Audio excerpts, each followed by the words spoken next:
Hi అండి. నమస్తే. Welcome to my channel.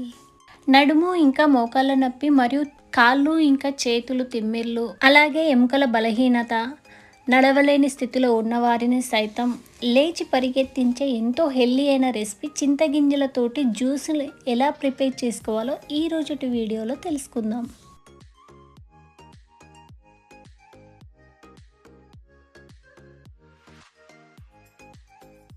ఇందుకోసం ఒక ప్యాన్ తీసుకొని గ్యాస్ లో ఫ్లేమ్లో పెట్టుకొని 1 కప్పు చింతగింజలను వేసి వేయించుకోవాలి.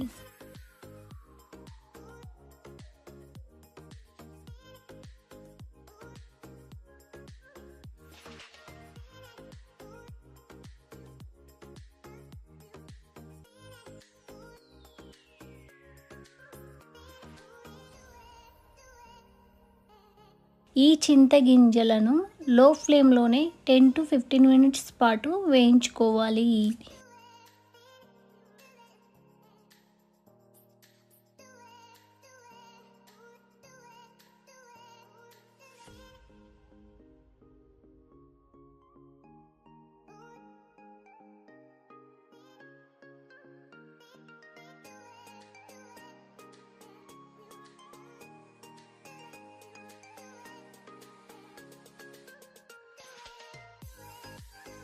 ఈ చింతగింజలు ఇలా మధ్యలోకి పగిలే వరకు వీటిని వేయించుకోవాలి. ఇలా వేగితే చింతగింజలు అనేవి పర్ఫెక్ట్గా వేగినట్టు. ఇలా వేగిన ఈ చింతగింజలన్నిటినీ ఇప్పుడు ఒక ప్లేట్ తీసుకొని ఆ ప్లేట్లో వీటన్నిటిని చల్లారనివ్వాలి. ఇలా చింతగింజలు చల్లారిన తర్వాత ఒక చింతగింజను తీసుకొని ఇలా నలిపితే పైన ఉన్న పొట్టు అనేది ఈజీగా రావాలి. ఇలా రాలేదు అనుకోండి, సరిగా వేగనట్టు. ఇలా ఉంటే మరొక 2 నిమిషాల పాటు వేయించుకోండి. ఇలా వేయించుకున్న చింతగింజలన్నీ పొట్టు తీసి పెట్టుకోవాలి. ఇలా వేయించుకున్న ఈ చింతగింజలు 6 to 7 months వరకు మనకు నిల్వ ఉంటాయి. వీటిని రోజు మార్నింగ్ 2 తీసుకుంటూ ఉంటే ఎముకల గుజ్జు కరిగిపోయిన వారికి చాలా మంచిది. అలాగే నడుము నొప్పి ఉన్న వారికి క్రమంగా నొప్పులు తగ్గుతూ వస్తాయి. ఈ చింతగింజను ఇలా డైరెక్ట్గా తినలేని వారు వీటిని ఒక మిక్సీ జార్లో వేసుకొని ఇలా ఫైన్ పౌడర్ లాగా ప్రిపేర్ చేసుకోవాలి.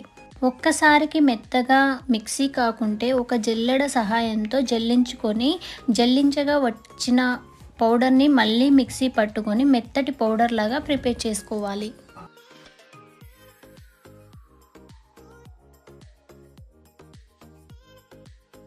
మిక్సీ పట్టగా వచ్చిన ఈ పౌడర్ని ఏదైనా స్టోరేజ్ డబ్బాలో స్టోర్ చేసి పెట్టుకుందాం. ఇప్పుడు ఈ పౌడర్ని ఎలా యూజ్ చేయాలో తెలుసుకుందాం.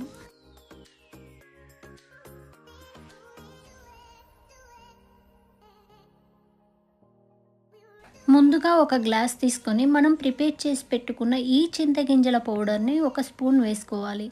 ఇప్పుడు ఇందులో వాటర్ పోసుకోవాలి.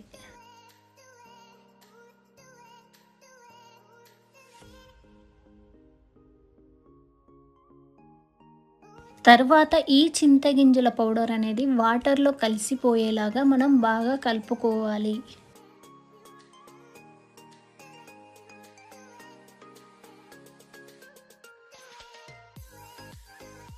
ఇప్పుడు ఇందులో 4 గంటల ముందు నానబెట్టుకున్నటువంటి చియా సీడ్స్ ఇంకా సబ్జా సీడ్స్ను వేసుకొని కలుపుకోవాలి.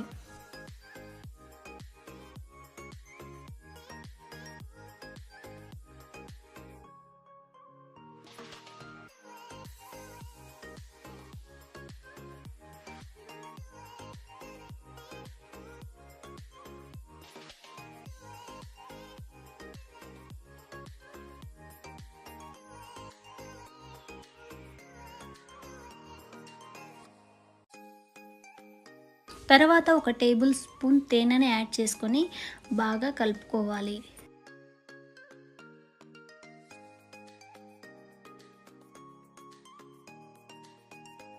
ఈ జ్యూస్ అనేది నడుము నొప్పులకు, మోకాళ్ళ నొప్పులకు చాలా చక్కటి ఔషధంలాగా పనిచేస్తుంది.